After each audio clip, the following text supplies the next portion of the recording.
20, The Choice, Set Out Clean. The Choice. From The Raven, Revenge and the Reckoning. The next month passed smoothly. Mara took care of Killian. Lottie stepped up taking care of the house. Sam was in and out every day. With the herd close, he had more free time. He had built the sign out at the end of the driveway, Mule Shoe Ranch, and it looked good. Killian had written a note asking Mara if she could have Sam send a telegram to Jetmore, to the boarding house where he had told Cora to leave a message for him so she would know where he was. He left the address so she could write him if she needed help. But they were preparing to drive a herd to Dodge soon. Sam had been worried there was no help to be had. He had been to town, taking the telegram to the telegraph station and asking around at the saloons and gambling houses. All the drifters had left town already. He left word that if anyone came through looking for a job, to send them out to the Mule Shoe. Killian was recovering well. Came through looking for a job, to send them out to the Mule Shoe. Killian was recovering well. The doc had been out every week, and the jaw was healing nicely. But Killian was still not moving around much, other than going to the outhouse. He had been confined to his bed in the spare bedroom, and he had been getting restless. That afternoon, when Mara stepped in with clean linens and a tin of warm broth, Killian was already out from under the blankets, one boot dragging on, the other still beside the bed. She stopped in the doorway. "Don't even think about it." He didn't look at her, just pointed to the window, then toward the door, then tapped the notebook. "I'm not dying in this bed." "You're not dying at all. That's the point," she snapped, moving to set the tray down. "You got busted ribs, a wired jaw, and one arm still purple. You ain't strolling through the pasture. Just to the barn and back." She scoffed. "You're not going anywhere, Killian. You'll tear something loose or fall and finish what Hap Creedmoor started." He wrote again, slower this time. "I need to feel the air. Just once." Mara stood there, arms crossed, lips tight. She hated how much she understood that feeling. Like the walls were getting smaller every day. A knock came at the open doorframe. Doc Holden stepped in, brushing off dust and sweat. "Well, this looks familiar," he muttered, setting his bag down. "He wants to take a damn walk." Doc looked at Killian, then at Mara. "How far's he gotten on his own?" "Outhouse," she muttered. Killian raised 2 fingers like it was a victory. Doc shrugged. "Let him sit by the window. 20 minutes, tops. He's healing. Doesn't mean he's made of glass." Mara sighed. "You tip that chair, Killian. I swear to God I'll drag you outside myself just to let a horse step on you." Doc Holden rolled up his sleeves and began checking Killian over, listening to his chest, pressing gently around the broken rib, checking for any swelling in his leg. Killian winced once, but didn't flinch otherwise. "Healing's coming along clean," Doc said, standing upright again. "Jaw looks good. Another 2 weeks, and we might talk about removing the wire. Ribs'll be sore for a while, but they're knitting." Mara stood nearby, arms folded, watching. Doc turned to her. "He's stiff but strong enough to walk short distances. With help." She raised an eyebrow. "Define short." "To the outhouse. Maybe the porch if he doesn't act like a damn fool." Killian lifted the notebook again. "Could have told you that." Doc chuckled, gathered his things. "I'll be back next Friday. Try not to bleed or break anything till then." He tipped his hat and left. The room felt oddly quiet once he was gone. Mara stared at Killian for a beat, then stepped forward, kneeling beside the bed. She grabbed his second boot and pulled it gently over his foot. "All right," she muttered. "You've earned some air, but don't overdo it." Killian reached for the wall, then the chair, slowly getting upright with a hiss through his nose. At the foot of the bed leaned a worn, handmade crutch, raw wood sanded smooth. He looked at her. She shrugged. "Sam carved it for you last week. Said you'd be too proud to ask." Killian gave a slow nod and reached for it. The first step out the door hit like a shot of whiskey, sharp, hot, and strange. The sun wasn't even high, but it felt like too much. Killian paused on the porch, the crutch under one arm, breath shallow, ribs tugging with each inhale. Mara stood behind him, arms crossed, watching like a mother hen with a shotgun. "You need me to help you down those steps?" she asked, more warning than offer. He shook his head once, eased down the first stair, then the second. Gravel shifted under his boot. The outhouse sat 50 feet away, maybe 60. Might as well have been a mile. But he made it, slow, sweat beading along his temple. The door creaked behind him, then shut. Mara waited. When he came back out a few minutes later, he was pale but steadier. He didn't look at her, just kept walking, crutch biting into the ground with each step. "You done proving your point?" she asked as he neared the porch. He gave the smallest nod. "Good. Then go sit by the damn window like a civilized man." Back inside, he lowered himself into the chair she'd cleared near the front window. It faced west, out toward the hills and the fence line where Sam and the Hands sometimes rode. Killian sat in silence, crutch leaning against the wall beside him. The breeze through the cracked window smelled like grass and horses. It wasn't freedom, but it was sky. And for the first time in weeks, he felt like a man again. Back inside, he lowered himself into the chair she'd cleared near the front window. It faced west, out toward the hills and the fence line where Sam and the Hands sometimes rode.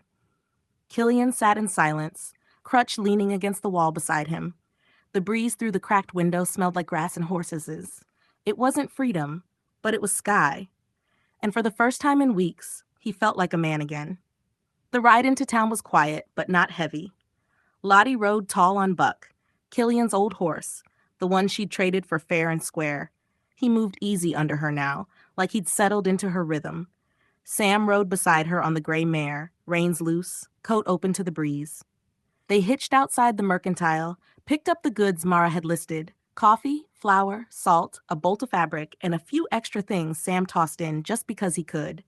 As they stepped outside, the blacksmith across the street called over, "You here? Couple drifters came in last night, down at the trail's end." Sam looked over. "Any of 'em looking for work?" "Maybe," the smith said. "One of 'em mentioned Dodge, said he just left there, looking to head north." Sam gave a short nod. "We'll take a look." The trail's end was dusty and dim, half full even in the late morning. Sam pushed the door open, Lottie behind him. A few heads turned, most didn't. He scanned the room, walked to the bar, leaned into the barkeep. "Looking for a hand. Heard someone came in from Dodge." The barkeep nodded toward a man at the far table, mid-30s, lean, with clean boots and a split lip just starting to heal. Sam walked over. "You ride?" The man looked up. "I do." "Looking for work?" "If it pays."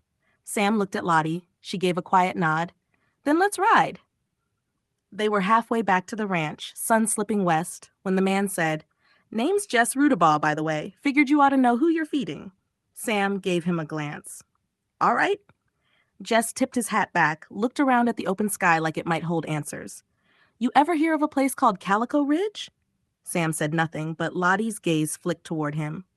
3 miles outside Dodge," Jess went on. "Big ruckus there a couple weeks ago. Hap Creedmoor and his father run the place. He got in a hell of a fight a few weeks back. Got busted up good. Broken ribs, face smashed to a pulp. Been stomping around Dodge since, half crazy, looking for the man who did it." Sam's jaw flexed once, but he didn't speak right away. "Do you know who done it?" Jess paused.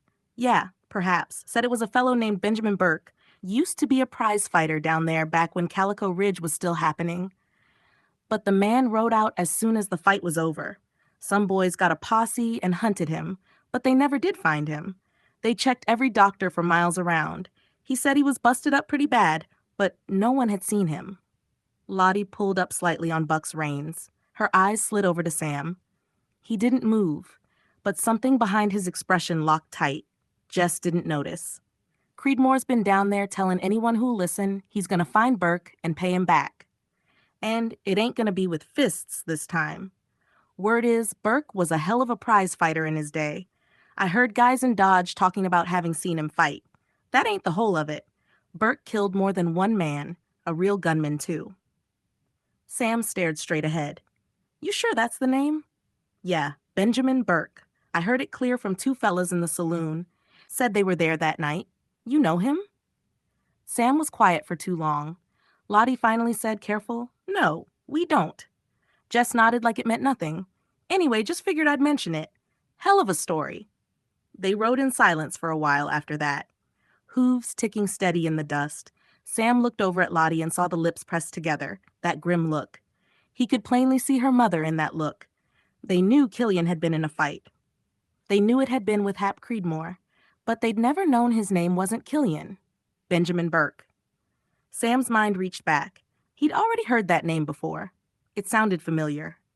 They pulled into the yard as the last of the light stretched long across the pasture. The gray mare tossed her head once, tired but alert. Buck slowed easy under Lottie, ears twitching. Sam dismounted first, quiet and fluid, and reached to take Buck's reins. He turned to Jess and pointed toward the bunkhouse. Over there, ask for Bill Puck. He'll tell you where to put your horse and settle you in. Jess looked around, a little impressed. Nice setup. Looks like you got a good outfit here. Sam didn't respond, just turned toward the barn. Lottie stayed on Buck for a second longer, then slid down, boots hitting the ground soft. Her face was unreadable. Jess nodded once and led the bay toward the bunkhouse. Sam watched him go. Bill'll keep an eye on him. Lottie nodded. We tell Mama? We got to. They unsaddled the horses, turning them into the corral, then leaned on the rail for a minute, watching them wander toward the hay. They walked up toward the house, saddlebags slung over Sam's shoulder. The porch light flickered against the dark. Just before he opened the door, Lottie said, I don't envy Killian. Mama's gonna get the truth if she has to use a frying pan on him. Sam snorted. That's for sure. He looked at her, something flickering behind his eyes. Yeah, I don't envy him either.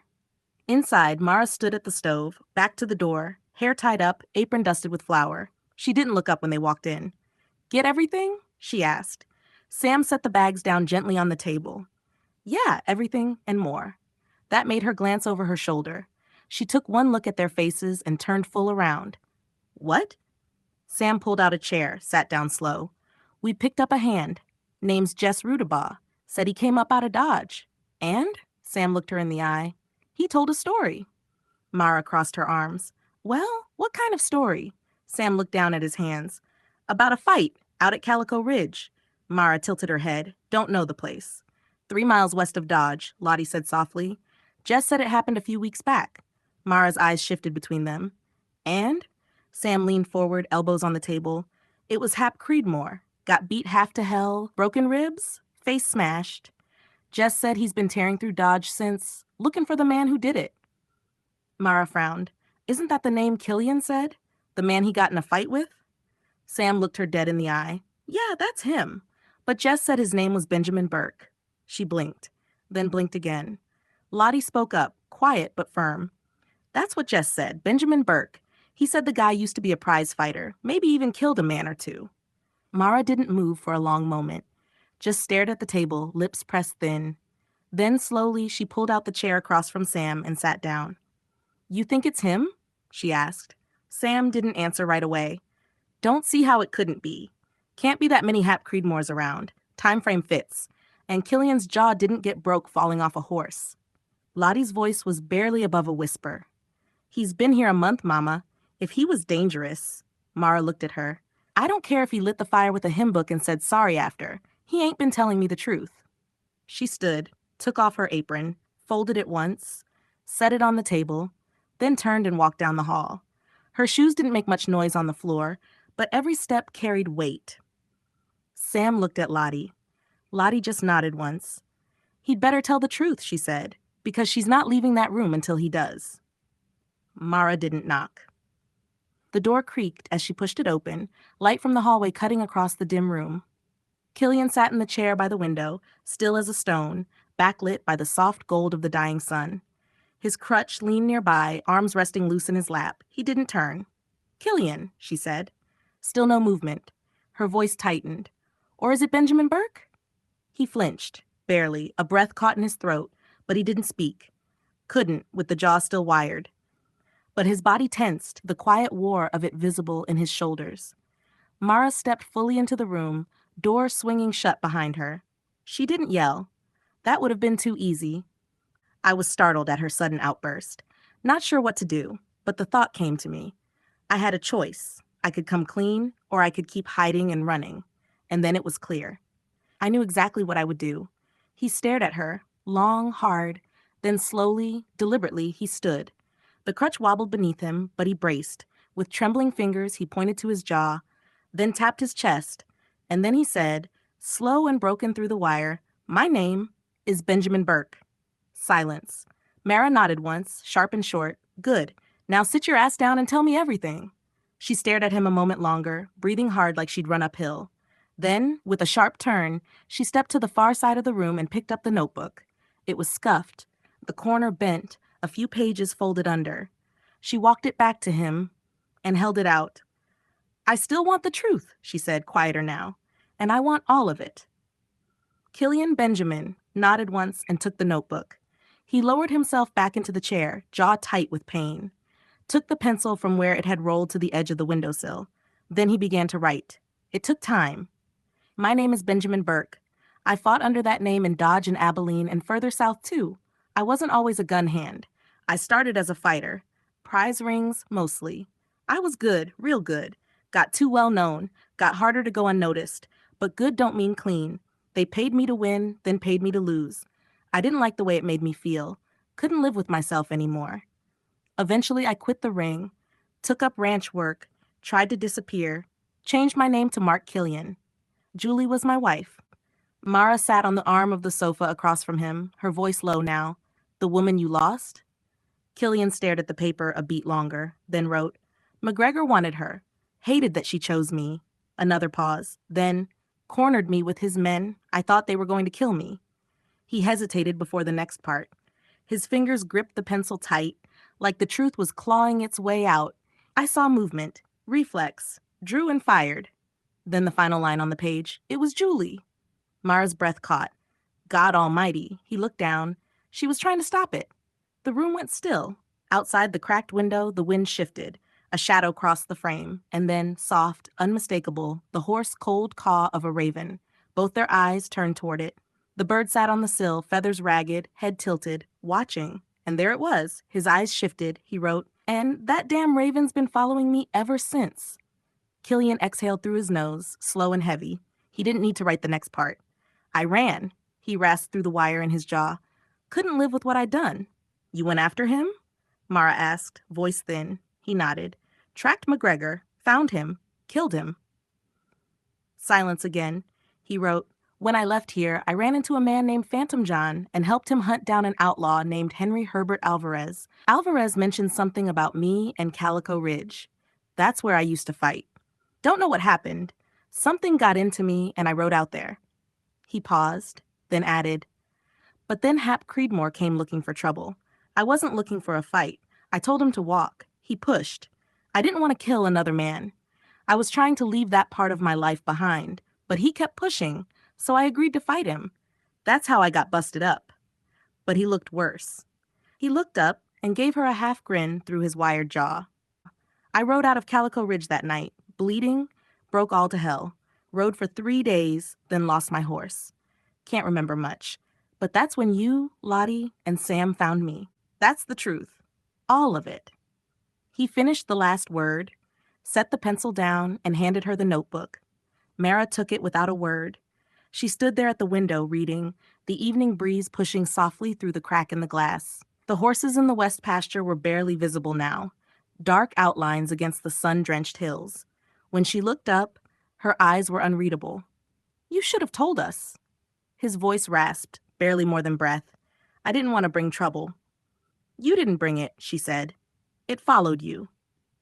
Mara didn't say more, just nodded once and walked to the door. Before she left, she paused, hand resting on the frame. "Well, Mark, I'll bring you something to eat in a little while. Why don't you lay down and rest? Do you need help getting to bed?" Killian looked up and shook his head. Then she was gone, her footsteps fading into the hush of the hallway. Killian sat alone, the notebook still open in her absence. The raven was gone from the windowsill, but its shadow lingered in his thoughts. He leaned back, sore ribs protesting, and let his head rest against the chair. Outside, dusk had swallowed the hills. The ranch lay quiet, still breathing. He didn't know what tomorrow would bring. But for the first time in years, he had a place to stay. And maybe, just maybe, that meant something.